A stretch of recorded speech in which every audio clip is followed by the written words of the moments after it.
আসসালামু আলাইকুম।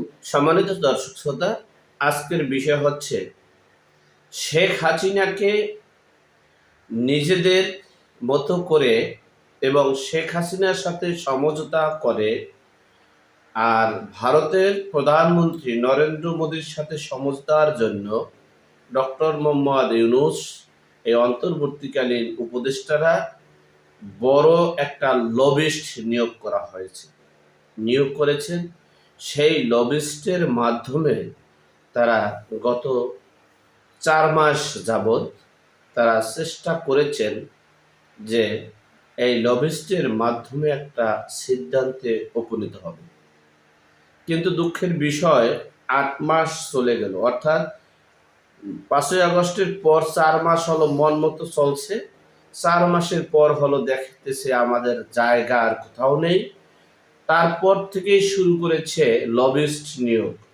নরেন্দ্র মোদীকে কিভাবে, কোন মাধ্যমে, কাকে ধরে, কার মাধ্যমে এই সমঝোতা করা যায়, আলোচনা করা যায় এবং দেশের নির্বাচন ব্যবস্থাটা কেমনে করা যায়, কিভাবে করা যায়, সে বিষয়ে তারা হাজার কোটি টাকা বিনিময়ে লবিস্ট নিয়োগ করেছে। আর সেই লবিস্টের মাধ্যমে এই নরেন্দ্র মোদীর সাথে বসতে পেরেছে। আর শেখ হাসিনাকেও এই লবিস্টের মাধ্যমে একটা সমঝোতার প্রস্তাব দেওয়া শুরু করেছে। কিন্তু শেখ হাসিনা বঙ্গকন্যা। এখন শেখ হাসিনা যা মুখে বলে তা করে, আমার বাস্তবিক দৃষ্টিকোণ থেকে বলছি। যদিও আমি আওয়ামী লীগকে, এই আওয়ামী লীগের সাইনবোর্ড ব্যবহার করে গত 15 বছরে যে দুর্বৃত্তায়ন করেছে, সেই দুর্বৃত্তায়নকে যদিও আমি পছন্দ করি না, যদিও তাদের বিরুদ্ধে আমি প্রতিবাদ করি, তারপরও যেটা সত্য সেটা বলতে তো আর দ্বিধা নেই। শেখ হাসিনা মুখে যা বলে তা করে এবং শেখ হাসিনা মুখে যা বলবে তা করবে। সুতরাং শেখ হাসিনা ওই সমঝোতায় যাবে না যে তিনি প্রধানমন্ত্রী হতে পারবে না অথবা প্রধানমন্ত্রীর ক্ষমতা ফিরে পাবে না। কিন্তু এই ডক্টর মোহাম্মদ ইউনূস চাচ্ছে যে পিছনে যা কিছু আছে সব কিছুকে বাদ দিয়ে ওভারকাম করে এই ডক্টর মোহাম্মদ ইউনূস চাচ্ছে একটা নির্বাচন দেওয়া হবে, সেই নির্বাচনটা স্বচ্ছ হবে আর সেই নির্বাচনে আওয়ামী লীগ নির্বাচন করতে পারবে। এখন এই বাংলার মাটিতে নির্বাচনের রেজাল্ট ধানের শীষে যদি 100 পায় আর নৌকায় যদি 50 পায় ডিক্লেয়ার দেয় নৌকা, আবার নৌকায় যদি 100 পায় ধানের শীষ যদি 50 পায় ডিক্লেয়ার দেয় ধানের শীষ। অর্থাৎ এই চাটুকারিতা যে এই সরকারের নির্বাচনকালীন সময়ে যে চাটুকারিতা যেই দলের থাকবে সেই দলকে ক্ষমতায় বসাবে, যেভাবে হোক, যে প্রকারে হোক, যে কোনো মূল্য হোক। সেজন্য তারা, এই জন্য শেখ হাসিনা এই ডক্টর মোহাম্মদ ইউনূসের নির্বাচনকে মেনে নেবে না।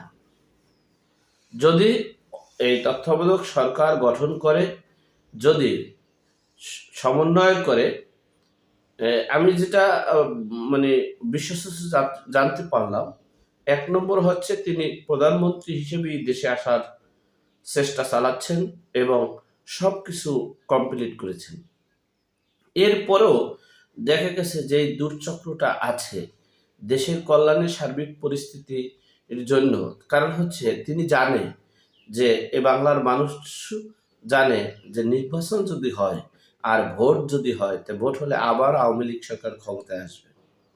সুতরাং যদি তত্ত্বাবধায়ক সরকারের প্রধান, আমার ব্যক্তিগত ওপিনিয়ন, যদি ফজলুর রহমান সাহেব হয়, এরপরে আওয়ামী লীগের 5 জন, বিএনপির 5 জন করে যদি তত্ত্বাবধায়ক সরকার গঠন করা হয়, এরপরে যদি নির্বাচন দেওয়া হয়, তাহলে হয়তোবা অথবা বঙ্গবীর কাদের সিদ্দিককে যদি প্রদান করা হয়, এই 2 জন ব্যক্তিকে যদি প্রধান দুইজনের যে কোনো একজনকে প্রদান করে, 5 জন আওয়ামী লীগের, 5 জন বিএনপির, আর 5 জন ধরেন অন্যান্য রাজনৈতিক দলের।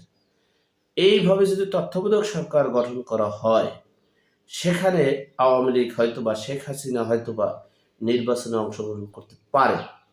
এই এরকম একটা মানে আমার বিশ্লেষণ মতে আমি বুঝতে পেরেছি। যাই হোক, সর্বোপরি কথা হচ্ছে, হাজার কোটি টাকা এই লবিস্ট নিয়োগ দিয়ে দেশের সম্পদকে শেষ করে, দেশটাকে দেউলিয়া করে, দেশের সব কিছু ধ্বংস করে আজকে ডক্টর মোহাম্মদ ইউনূস তিনি নিজেকে কি মনে করছে, আম্মিলিত ক্ষমতায় থাকার চেষ্টা করছে, জাদুঘর বানাবে, হাসিনার নাম উড়াইতে পারবে না, আওয়ামী লীগ থাকবে না, সে দ্বিতীয় স্বাধীন হয়েছে। এই যে মানে কি বলবো, রিসেট বাটন পুশ। কোথায় গেল রিসেট বাটন পুশ? কোথায় গেল? কেন আমাকে আমাদের নরেন্দ্র মোদীর সাথে দেখা করতে হবে? কারণ কি? বাংলার মানুষ বুঝে না। আপনারা যত যাই বলেন না কেন আর যা বুঝেন না কেন, যে নরেন্দ্র মোদী শেখ হাসিনাকে হাতে পায়ে বাঁধতে মানে অ্যারেস্ট করে, গ্রেপ্তার করে, মানে মানে কি করে গ্রেপ্তারি করা, 2 হাতে পায়ে বাঁধাই করে আপনার পাঠাই দেবে। সেজন্য আপনারা তাদের সাথে মানে বক্তব্য মানে আলোচনার জন্য বসছিলেন। এটা বাংলার মানুষ বুঝে। এখন আর সেই বার্তা দেওয়ার সময় নেই। বাংলা মানুষ বুঝে যে তাদের নিয়ে, তাদের আলোচনা, তাদের মাধ্যমে দেখি একটা নির্বাচন করে নিজেরা বাঁচতে পারি, যেটা মঈনুদ্দিন ফখরুদ্দিনের আমলেও করেছেন এই ডক্টর মোহাম্মদ ইউনূস। সুতরাং এখনো সময় আছে, দেশটাকে আর ধ্বংস করিয়েন না। দয়া করে আমি বলবো, আপনি সময় থাকতে সাধন করো রে মন। যদি সময় থাকতে সাধন করা না হয়, তাহলে যে কি হতে পারে, কি হবে, একমাত্র আল্লাহ পাক রব্বুল আলামিন জানে।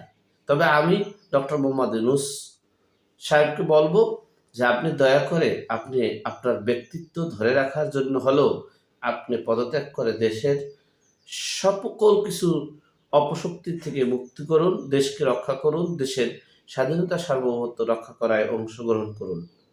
সকলে ভালো থাকবেন, সুস্থ থাকবেন। আসসালামু আলাইকুম।